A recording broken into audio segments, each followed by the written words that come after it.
I'm here with Chip Dunn, and he is with Anovion. And Chip, so a lot of things come to mind that I want to ask you, but we have a limited amount of time, unfortunately. However, I did just want to kind of touch a little bit about Anovion. What exactly is the history, the background that you think our viewers should know? Right. Kristen, thanks for having me on.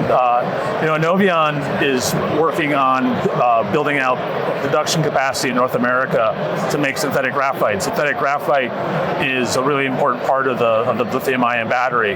Graphite is about 95 to 98% of the anode of the battery. And right now, there's virtually no capacity in North America. We actually have the only capacity, and it's very, very tiny. We're importing 99% of this product in from Asia, a lot of that from China.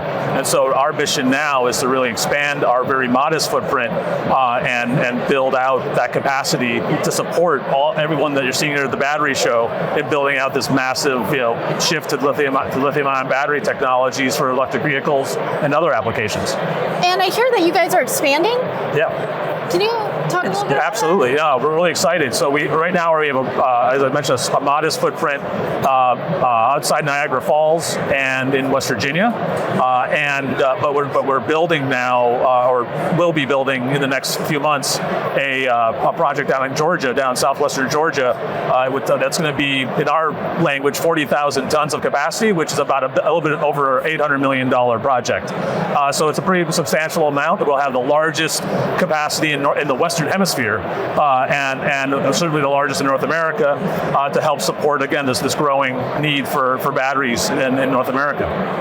Now, what about Anovion with the ecosystem? How do they play with each other? This is what I'm really excited about, because I don't know how to say it very nicely, but the Chinese process in particular, which is really all that's available today, is a very or a less environmentally friendly process. And so if anyone goes online and looks at synthetic graphite production, you get these like, oh my gosh, is this really what we're going to do in America?